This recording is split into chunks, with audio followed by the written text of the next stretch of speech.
কয়েকদিন আগে আমার একটা ভিডিওর নিচে একটি মন্তব্য দেখলাম, মাত্র 4টি শব্দ, আর ভরসা করতে পারছি না।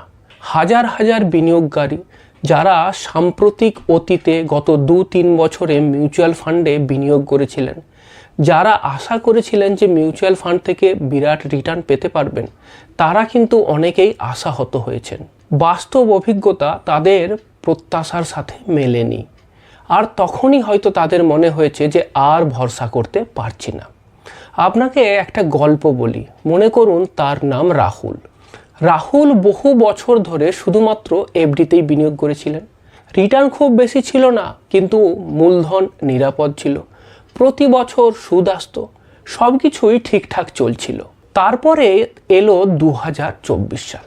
চারিদিকে একটাই আলোচনা, SIP, mutual fund, equity, small cap fund, ever highest Nifty. বন্ধুরা বলছে যে এফডি থেকে ওয়েলথ ক্রিয়েট হবে না।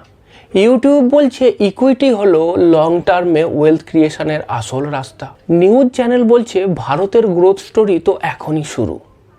ধীরে ধীরে রাহুলের মনে একটা ভয় হলো, আমি কি পিছিয়ে পড়ছি?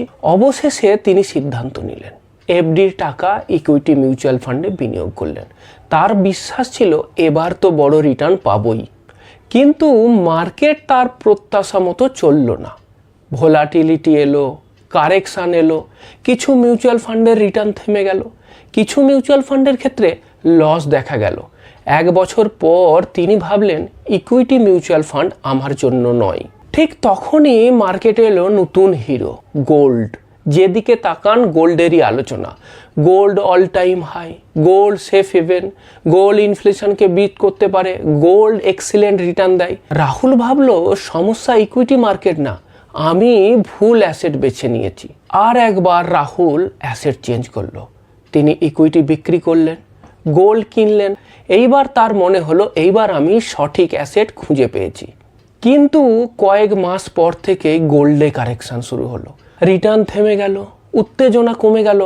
আবার সেই একই প্রশ্ন ঘুরে ফিরে আসে, এখন কোথায় ইনভেস্ট করব? এইবার আলোচনার কেন্দ্রে আছে USA market, S&P 500, AI revolution আর ইন্টারন্যাশনাল ফান্ড। রাহুল ভাবলেন আসল সুযোগ তো এখানে। সুতরাং আবার তিনি অ্যাসেট পরিবর্তন করলেন। এইবার একটু থেমে ভাবুন তো, সমস্যা কি এফডি ছিল? না। সমস্যা কি ইকুইটি ছিল? তাও নয়। সমস্যা কি গোল্ডে? তাও নয়। সমস্যা কি ইন্টারন্যাশনাল মিউচুয়াল ফান্ড? আমার মনে হয় তাও নয়। তাহলে আসল সমস্যা কোথায়? আসল সমস্যা হলো রাহুল সবসময় কিনেছে গতকালের উইনারকে আর বিক্রি করেছে আজকের লুজারকে।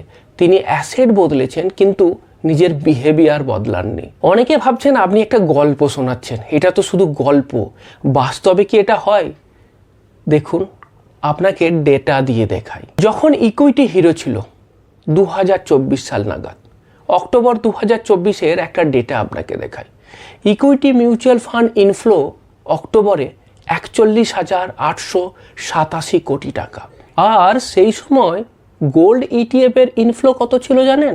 1962 কোটি টাকা। তখন কিন্তু সবাই ইকুইটি নিয়ে উত্তেজিত ছিল, গোল্ড নিয়ে খুব কম মানুষই কথা বলছিল।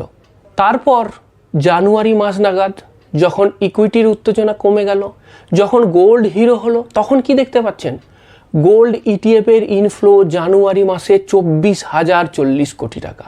আর একই সময় ইকুইটি মার্কেটের ইনফ্লো অর্ধেক হয়ে গেছে, 24,028 কোটি টাকা। আর আজ মে মাসে এসে কি দেখছি জানেন? গোল্ড ইটিএফের ইনফ্লো কত? -725 কোটি টাকা। যারা এত গোল্ডের উপর ভরসা করেছিলেন, সেখানে গোল্ডের ইনফ্লো তো নেই, উল্টে আউটফ্লো, -725 কোটি টাকা নেট গোল্ডের ইনফ্লো। আর একই সময় ইকুইটি মার্কেটের ইনফ্লো আরও কমে গেছে, 22,908 কোটি টাকা। প্যাটার্নটা একবার দেখুন। 2024 সালে হট টপিক ইকুইটি, 2025-26-এ হট টপিক গোল্ড, আজ 2026-এ এসে হট টপিক ইন্টারন্যাশনাল ইনভেস্টিং। মার্কেটের একটা নিয়ম আছে, কোনো অ্যাসেট ক্লাসই চিরকাল উইনার থাকে না। একটা সময় ইকুইটি জেতে, এক সময় এসে গোল্ড জেতে, একটা সময় ইউএসএ যেতে, কখনো বা ইন্ডিয়া যেতে। এমন সময়ও আসে যখন ডেট প্রোডাক্ট ইকুইটিকে হারিয়ে দেয় রিস্ক অ্যাডজাস্টেড রিটার্নের বেসিসে। উইনার ঘুরে ঘুরে বদলায়, এটাই মার্কেটের স্বাভাবিক নিয়ম। একজন সফল বিনিয়োগকারী কি করে জানেন? তারা ভবিষ্যতের উইনার কে হবে সেটা প্রেডিক্ট করেন না। তারা পোর্টফোলিও তৈরি করেন, তারা ডিসিপ্লিন ওয়েতে ইনভেস্ট করেন, তারা ডাইভার্সিফিকেশান করেন, তারা অ্যাসেট অ্যালোকেশন করেন, তারা সময় সময় পোর্টফোলিওকে রিব্যালেন্সিং করেন। একজন amphi registered mutual fund distributor হিসাবে আপনাকে আমি কখনোই বলবো না যে সময়ে যে প্রোডাক্টটা খুব হট প্রোডাক্ট আছে সেখানে ইনভেস্ট করার। বরং আপনাকে আমি বলবো যে আপনার ইনভেস্টমেন্ট বিহেভিয়ার নিয়ে বেশি ভাবুন। কারণ আগামী দিনে কে জিতবে আমি জানি না। আমি জানি না গোল্ড জিতবে কি না, জানি না ইন্ডিয়ান মার্কেট জিতবে নাকি আপনার ইউএস মার্কেট জিতবে। কিন্তু আমি জানি যে ডিসিপ্লিন দীর্ঘমেয়াদে কাজ করে, ডাইভার্সিফিকেশন দীর্ঘমেয়াদে কাজ করে। তাই আপনাদেরকে আমি সেই কথাটাই বলবো যে কথাটা আমি ওই আর ভরসা রাখতে পারছি না মেসেজের রিপ্লাই হিসাবে লিখেছিলাম। ভরসা রাখুন ডিসিপ্লিন আর ডাইভার্সিফিকেশনের উপর।